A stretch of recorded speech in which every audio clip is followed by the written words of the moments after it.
This is the Reluctantly Independent podcast, and this is my interview with activist and author David Malmo-LEVINE on the topic of libertarian socialism.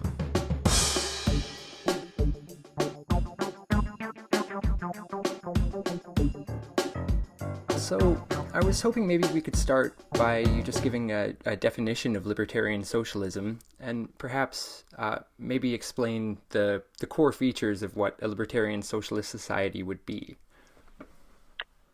Well, libertarian to me has something to do with liberty, freedom, that sort of thing. Socialism to me means freedom from exploitation. So it's kind of like an economic minimum social safety net or some kind of guaranteed level of income, guaranteed standard of living, where the people who aren't working are still, they get their necessities.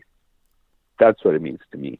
The libertarian socialists, I believe, are anarchists who want to flesh that out a little bit with two words instead of one. Anarchism means no rulers. Democracy means rule of the people. Libertarian socialism means we're going to spread the economic and political power around as thinly as possible so that there are no rulers and that we have rule of the people. Mm-hmm. It's another way of putting it is the people who believe in love and freedom, because socialism to me is a kind of a fancy word for love, and freedom, liberty, it's all connected there. Okay. And I'm wondering, in a libertarian socialist society, would private property exist at all in this kind of a society? I think everyone gets their own toothbrush. I don't think you can do what Nestle does, is just buy everybody's water. Right. There's necessities, and then there's luxuries, and then there's personal items that are only used by you. But then, the town hall shouldn't be up for sale. That is definitely off the limit. I think the more it's used by everyone and needed by everyone, the less likely it would be private property in a libertarian socialist society. There'd be wiggle room. Mm-hmm. I think there'd be both public and private media, but I don't think you could have so much economic power that you'd have control over other people's lives. I think there'd be a limit on economic power. You couldn't be a king that ruled over others with your economic power. But if you worked hard, you definitely have control over your own life, and you'd have all the benefits of life. So there'd be, I think, a reputation element to wealth, and that people would invest in their reputation more than their bank account, because you get more out of life with a good reputation than you would with a good bank account. But I think there'd still be money. Right. I just think that there'd be a certain amount of things that were necessities. They'd be supplied by workers for everyone. And then there'd be luxuries that were supplied by entrepreneurs for people who worked. Okay.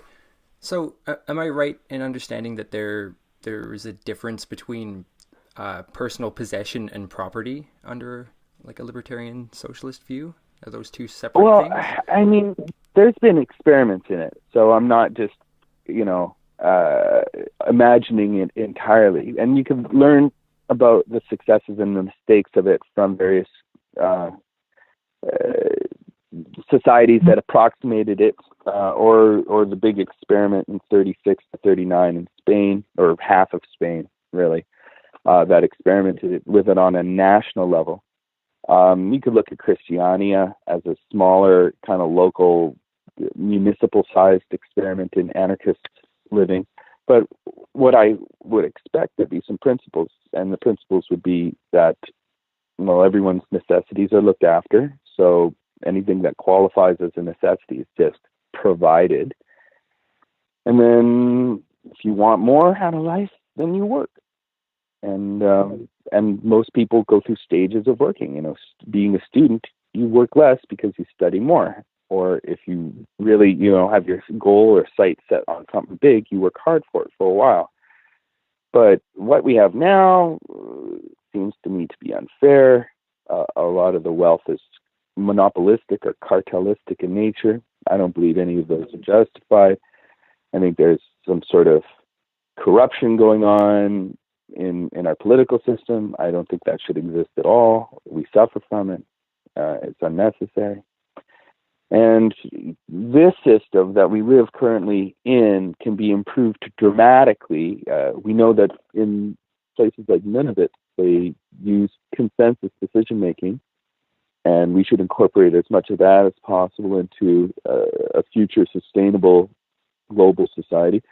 And Switzerland has direct democracy in certain cantons and have been using it for hundreds of years, and it works. So we should learn from them and try to incorporate as much of that as possible in society. I'm encouraged by the dramatic use of referendum in the United States to legalize cannabis. And that, I mean, the more we get better at educating people and allowing for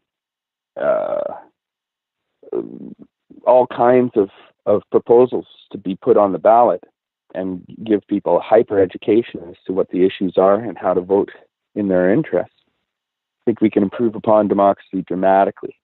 I use a toothbrush as an extreme example of personal property rights. And, I think that people who write should have control over what they write to a certain extent. But once you publish it, I think then it becomes something else, community heritage. And ideas should no more be copyrighted than words. We copyrighted every word, and I had to pay a nickel every time I said word "the" to somebody. That would slow down communication. Well, I think a lot of these intellectual property rights are slowing down the education of humanity, and I think the more we share information, the smarter we all get, and there's an advantage to that, having a whole society full of geniuses who are hyper-connected to information and hyper able to share it. Seems to me a recipe for hyper-evolution and being able to adapt. Right. So I'm wondering, would there be a specific, length of time that someone would need to stop using, a personal possession, like a toothbrush, for example, before, well, I guess toothbrush isn't the best example, but would there be a length of time that someone would need to stop using a possession of theirs before someone else could use it or lay claim to it in any way? Well, I think what's going to happen if we move to this sort of more sustainable system, more reasonable system, is that there's going to be disputes over things that are worth a lot and no disputes over things that aren't worth a lot. Mm-hmm. So there's going to be people fighting over land and water and that sort of thing. There's nobody's going to be fighting over my toothbrush, and nobody's going to care about my staplers or my favorite collection of books for my kid, because that's just what people don't fight over now. Right. But the stuff people are fighting over now, there's going to have to be a bunch of things taken into account. People have a right to exist, and it follows that they have a right to the things necessary to exist. And those things, are food and water and shelter and clothing and an education, maybe a communication system as well. Mm-hmm. These things can be provided many times over if you just find a way to stop the war profiteering and corruption from existing. That drug peace dividend and global military peace dividend and anti-corruption peace dividend, all those yield vast amounts of wealth that we could channel into first looking after everybody's needs and then improving life for everybody, in a more artistic level or pursuit of knowledge level or space travel or a whole bunch of things that don't involve blowing each other up, choking on each other to ashes. Right. And I'm just wondering who or what group would decide what possession or what property is actually worth a lot and what is only worth a little?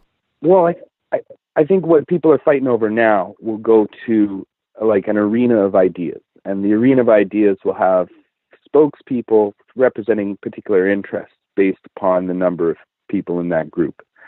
And so the more people in your group, the more time you have in the arena of ideas. Try to share it so that all groups are represented but distribute time proportionally, which will give people an incentive to join coalitions and narrow it down to the best speakers on every subject. And then an exhaustive discussion between, major groups, and then panels, questions from the audience that go into the many hours, questions from the online audience, further and further.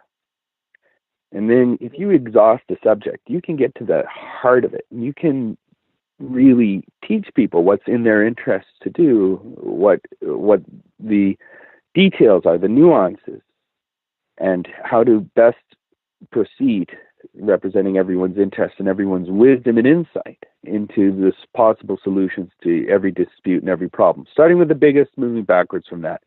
That's what I think is going to happen if we somehow evolve to a sustainable society that learns to share economic and political powers. We'll deal with the biggest problems first, and then we'll go backwards. And the biggest problems are the ones that have the most adverse possible outcomes for the most number of people. So war and pollution and environmental destruction, poverty, these things will take, climate destabilization. These are big issues. Fights over land disputes, that sort of thing, are killing people, and so forth and so on. And these externalities, capitalism manages to not factor in the health and environmental costs to the cost of each product, and it has to start factoring the health and environmental costs into the cost of each product. So these externalities will be taken into account to decide whether we should build these things or not, or what resources, what materials we should use. Also, the red tape around industrial hemp has to be removed so it can compete with the more polluting hemp substitute industries. We need to shift subsidies away from non-renewables towards renewables. We need to make war profiting not only illegal, but highly unprofitable. Have some sort of workers' collectives and responsible for weapons making, and have the health and environmental costs of those products factored into the cost of the product. We need to discuss all these things right now in a media that is not built to take these questions on. So we need to improve. Jello Biafra says, "Don't hate the media, become the media." So we have to replace CNN with something better, something, I guess, even more useful than Democracy Now!, but be loosely based upon their principles and ethics, but something that gives people even more power than simply informing them. We need to build the arena of ideas, and I think we can do that if we end the drug war, allow for drug peace, the drug peace dividend to exist, cafes to exist independently and not have any sort of cartel types model. And these independent cafes will create a new society within them, similar to how coffee houses in the 1600s kind of gave rise to representative democracy through their new media, newspapers, political parties, common interest groups, discussion groups, mingling between the rich and poor. All this led to political parties grew out of coffee houses. So what you can have is a new sustainable society, direct democracy, grow out of pot cafes, similar to how a more sustainable, more reasonable society grew out of coffee houses in Europe. Do you think that there's any potential danger looming in the idea that like communities and industry should be built by popular control, given that like popular ideas can often, have no weight on whether the ideas are decent? Well, communism is a problem. Communism is a problem. When you trade in your plutocrats for bureaucrats, that's a problem. What I suggest is we have no rulers. I think decisions are of higher quality, take everyone's interests into account, and take everyone's insights into account if you have no rulers at all. And communism is the biggest problem to overcome when having a transformation society or rulers, that some new rulers, freshly minted rulers, will find the thrones, create hidden thrones where purportedly there are none, and sit upon those thrones and rule. Mm-hmm. I don't want that from happening. And what I've done is I participated in Occupy, and I paid attention. I wrote an article about those hidden thrones, the committees that the commies set up to run Occupy through, and that's why I failed, I felt. Now, if you can learn from those mistakes, you can avoid that sort of thing from happening. You can create that decision-making process that does actually take everyone's interests into account and does actually take everyone's insights into account. I think that was corrupted and perverted at Occupy, and I think it was corrupted and perverted in every communist country that some sort of utopia was attempted. I think you also got to worry about fascism, outright direct fascism. Any of these ideologies that have hierarchy embedded in them, especially fascism, which seems to be attractive to the small-minded folk, and there seems to be no end to those people. But fascism is another obstacle to overcome. So I think you're going to have to overcome the constant threat of communism and the constant threat of fascism in order for your utopia, whatever that may be, look like. It will have to deal with those forces in human beings that generally want to abdicate responsibility onto others and have someone tell them what to do. You've got to make it look easy and enjoyable and attractive to call your own shots and to participate in an efficient and reasonable decision-making process. That's what you have to do. So you have to demonstrate it. You can't just you can't just talk about it in theory. You've got to show how it works to people. So the next time Occupy happens, you've got to learn from the mistakes and improve upon the system so that commies don't take over and ruin it for everybody. Right. So a libertarian socialist society would still be built by popular control, but there would just be no overarching state. Is that right? Yeah. The guy you want to read for this is Bakunin, Mikhail Bakunin. He was Marx's first critic. He was the anarchist thought leader in the First International. He said, freedom, or no, liberty without socialism is privilege and injustice. Socialism without liberty is slavery and brutality. He had nutshelled the critique of both communism and capitalism. He said, that if you're going to beat the people, they're not going to be much happier if you call the stick you're beating them with the people's stick.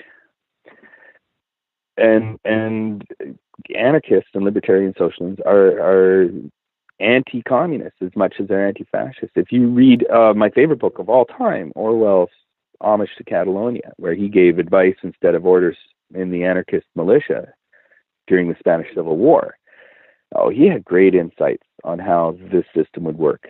He said, it's time to explain your reasoning, but it also takes time to drill someone into a robot when you train them.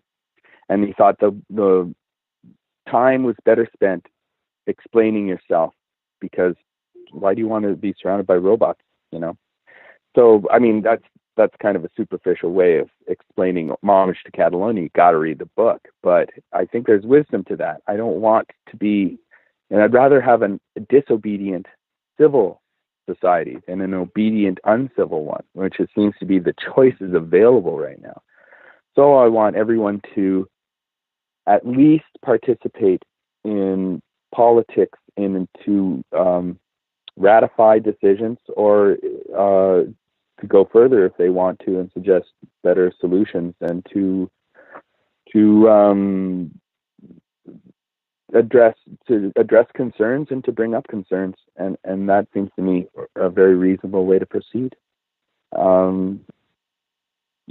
So read Bakunin, read Orwell, and you'll understand libertarian socialism much better. Orwell called himself a democratic socialist, but there's so much overlap there, and he was fighting on the right side in Spain. Bakunin, he was an out-and-out anarchist, but there's, again, a lot of overlap in those communities, and he had the wisdom to not only revolt against the established plutocracy, but also revolt against the conniving communists that were drooling over the thought of taking over. Mm-hmm.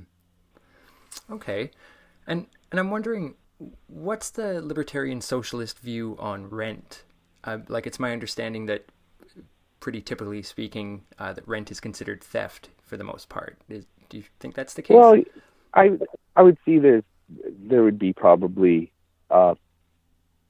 gradations of that. Like there are currently in society right now, there's assisted social housing. Mm-hmm. I think that would be expanded.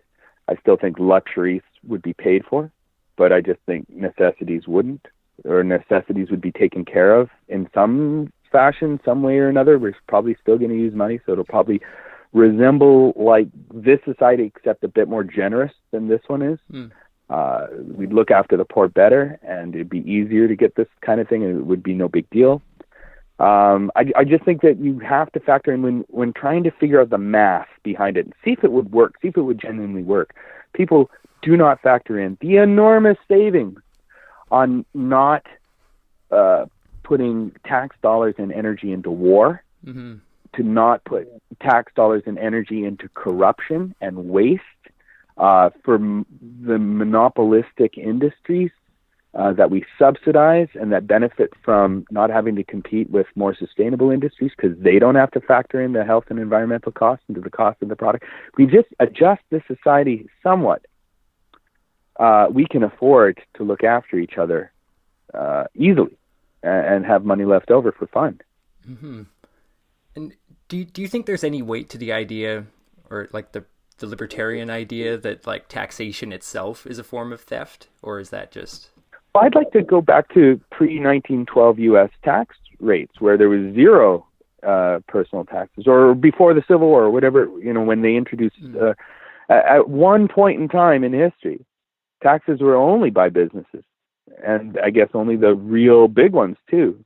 That seems to me a good thing to go back to. If you're a multi-billion-dollar business and you're doing so well, and everybody who works for you is also doing so well, you can afford to pay for, the roads that you use in order to do so well, and take advantage of the firefighters that you use to keep doing so well, and maybe pay for the schools that'll educate your workers that you use to do so well, and so forth and so on. You can afford to contribute to society, the same society that you take advantage of. If you're destitute, then obviously you can't pay taxes. Now, at what point do you start contributing? Well, right now, it seems to me George Carlin is correct. He says, the rich do none of the work, pay none of the taxes. The middle class do all of the work, pay all of the taxes. And the poor are there to scare the shit out of the middle class, keep them showing up to them jobs. I think that's an accurate assessment of society. I think that's true. I think George Carlin was funny, but he was also right. Now, I'd like to see the rich do some of the work and pay most of the taxes. I'd like to see the middle class do a little less work and pay a lot less taxes. And I'd like to see the elimination of the poor, so at least nobody's so desperate that they have to show up for any job.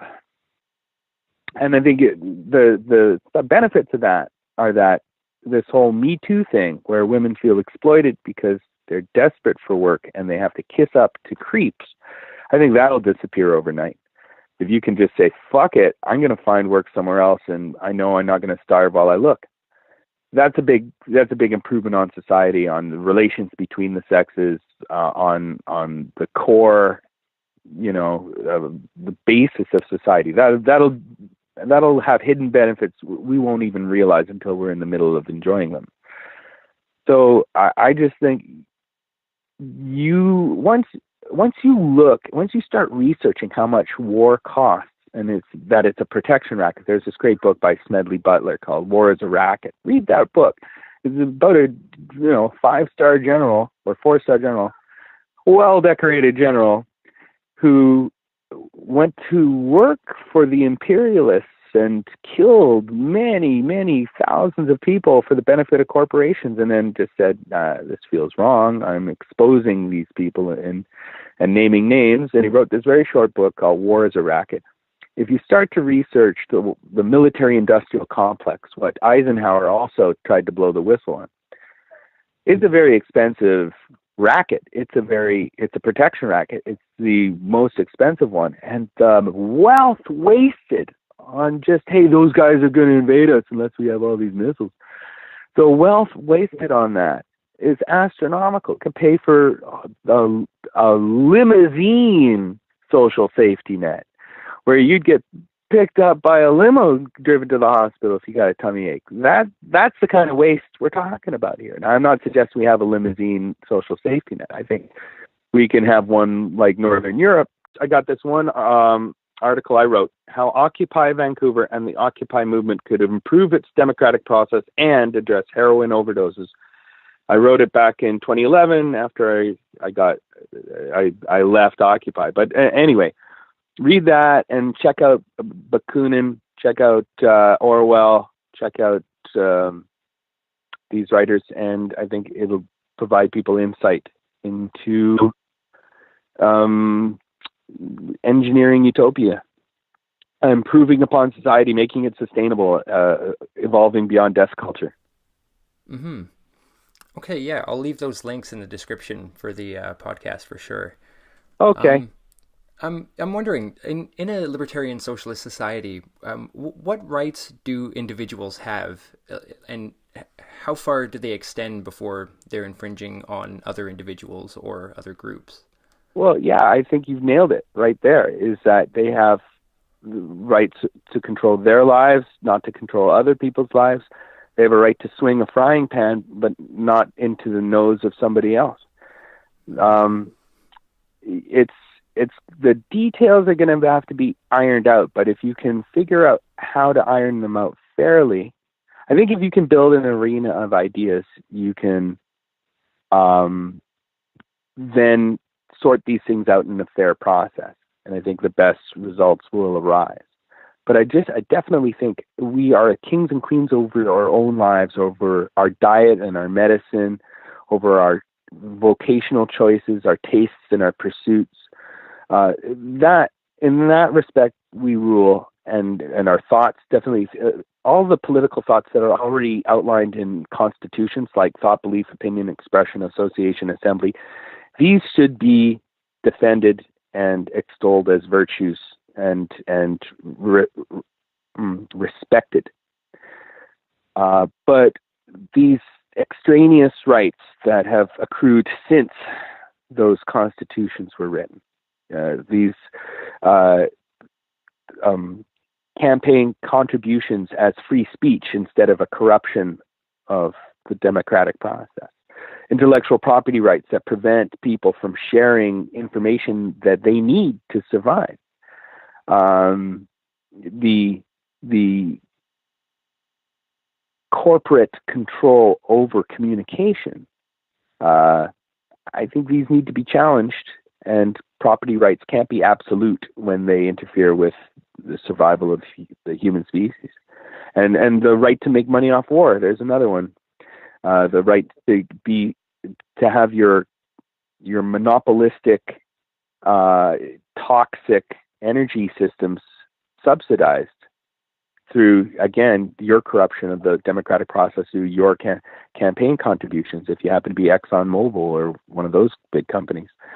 These things have to be challenged. Their usefulness has to be questioned, and ultimately, I think people will decide to discard them in favor of more sustainable systems. I think renewable energy, because right now oil companies rule the world, really, they're the biggest companies and they call the shots. I think if we shift to renewable resources, then it'll be farmers that have that income instead of a few banks and chemical companies and oil executives. It'll be millions and millions of farmers that can provide our energy, and they'll have more sway. And then because there's tons of farmers everywhere, that political power and that economical power will be spread out more evenly, and you'll get more insight, and more of the interests will be spread around, so you get better decisions as a result of that, more sustainable ones. Okay. Also, it's my understanding that libertarian socialists would like to see business and industry formed sort of like a co-op where workers are in equal control of decision making.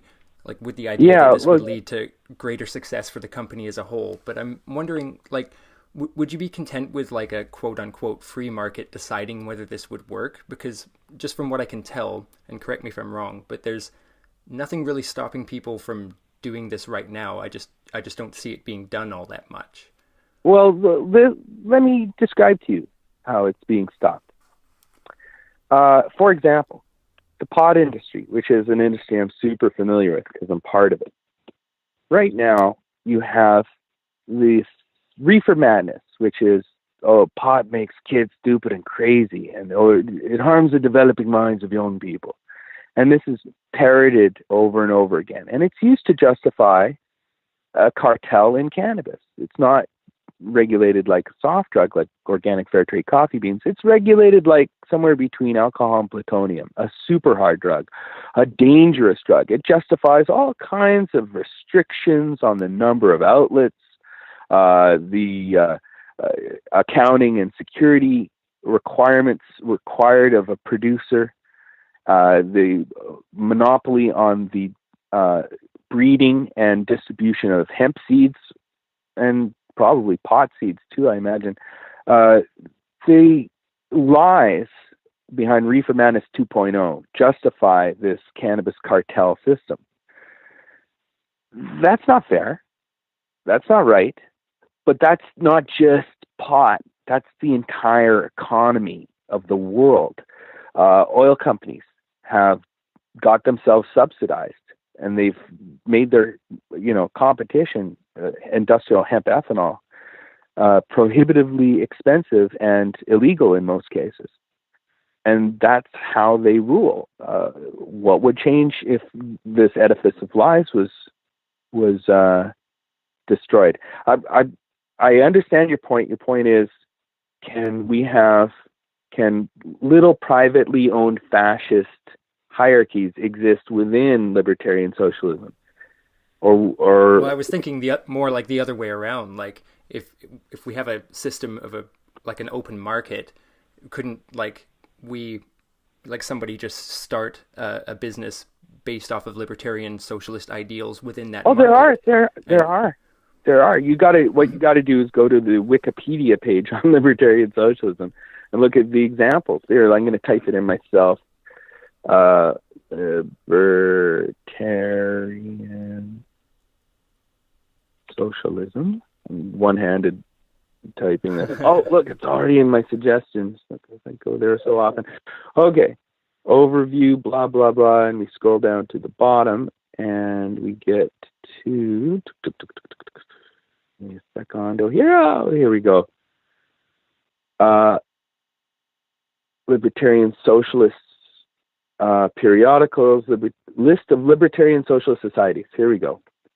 So then within these societies, those are basically communities, and then there are also examples of collectively owned and collectively run organizations and businesses.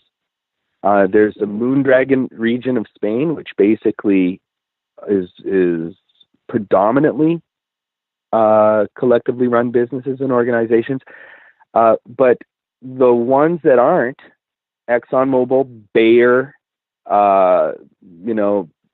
Lockheed Martin, these corporations are killing us, and it may be a form of self-defense that we challenge, if not their existence, just we factor in the externalities, the costs, the health and environmental costs within the cost of the product, and that goes into the cost of the product.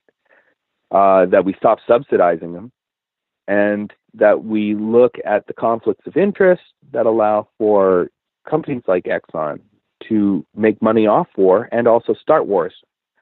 That's a huge conflict of interest. That is the global economy to a certain extent, is war, a war profiteering racket where, say for example, 9/11.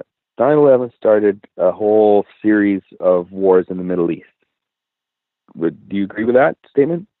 Definitely. Okay.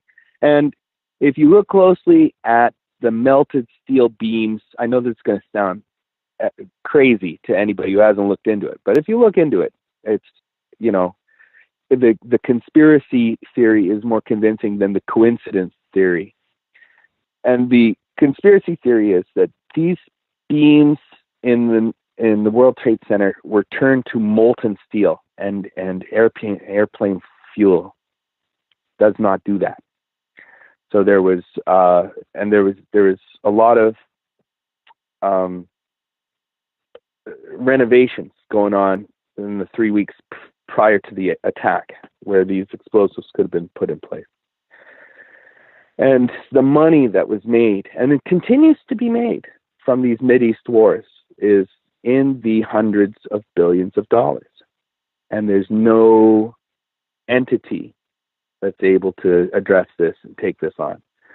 Well, if that entity existed, and we could address the problems with the war economy, the military-industrial complex, and evolve past it, I think the savings would improve everybody's lives, and the socialism and feminism necessary to have zero population growth that is experienced currently in Italy and Japan that's a good signal to humanity that there is a way to live sustainably on planet Earth, and to share this Earth, to live with renewable resources like hemp, to share economic and political power, and to improve everyone's lives that way, instead of what's currently right now a kind of a race to various forms of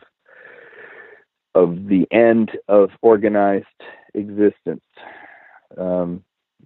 Climate destabilization and nuclear war are the ones that Chomsky points out are the two most pressing of all the ways that we could all die or all suffer and then die. But there are others too, the fascists marching in the streets, this economic being destitute from a collapsed economic system. There's a lot of ways that we could suffer. And I think this libertarian socialism presents the most rational, reasonable solution out of all these apocalyptic, dystopian nightmare scenarios. So, but I think what I am wondering though is, like, within a libertarian socialist framework and within that kind of a society, would there be room for people to start a business that is actually based off of a hierarchy if all parties involved consent to it? Like, you know, if yeah, well, that's the other way thing, around. I see that it works. That's a big if. I think what will happen is that people will see the advantages of advice over orders. I think that'll just be ubiquitous. I think it'll exist in every business, and there'll be everything is possible with consent, right? So if you have people consent to be exploited, then they can be exploited, but there'll be no reason to be exploited. I think the wealth will be so better managed that the people at the top will lose their incentives to exploit. Do you feel that any type of wage payment is exploitation? Like, regardless of whether the person feels that's the case or not? No, but I think there's so many things where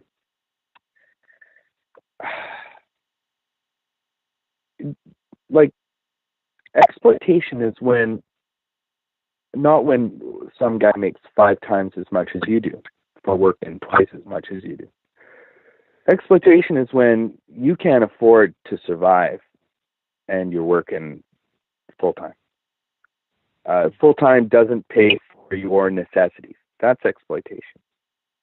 I don't think that's tolerable. I don't think you can consent to your demise. All right. I think sure, people can and do commit suicide, but I don't think it's a basis for an economic system. There's a place called Monowitz. It's also called Auschwitz III. It was a privately owned concentration camp just outside Auschwitz I and Auschwitz II in Poland in World War II. It was owned by IG Farben, which is like Bayer and Horst and BASF and a bunch of German and Swiss chemical companies. And it was to make synthetic fuel and synthetic rubber for the war.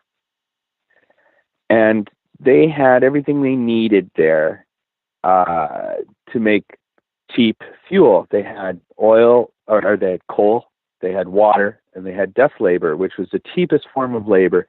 You didn't really even have to spend too much money on food. And that was the only expenditure for, and you just work people to death. They die after about 3 months of working there. That is the extreme, but that is the destination for humanity if we allow economic power to reign unchecked. And that's where we're headed if we don't do something. We want a system that doesn't have those extremes in exploitation. We want something better than what we have now, even better than what Northern Europeans have now. And that would be a system where the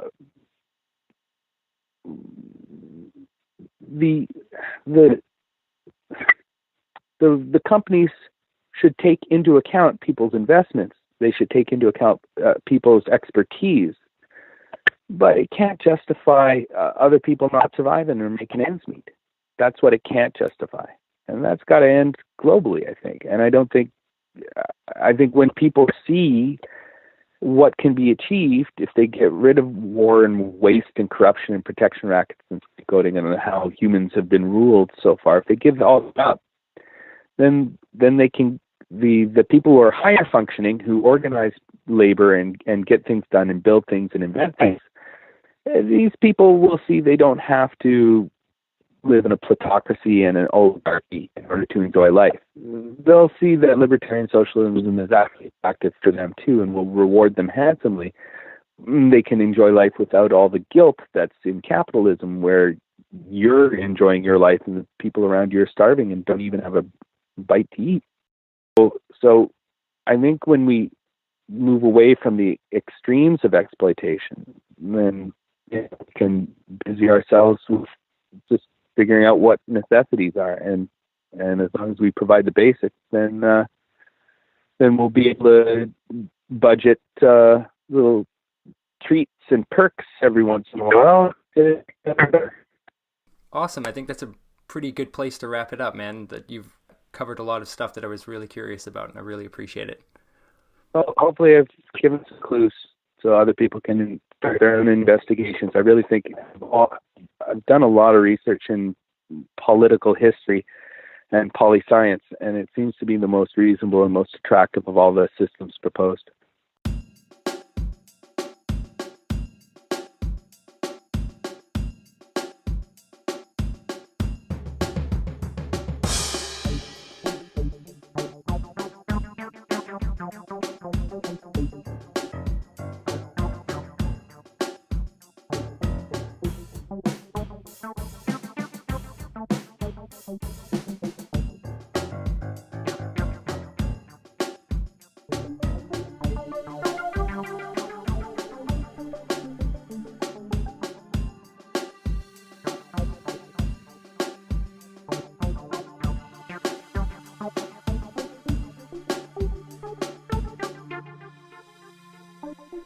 We have a 138.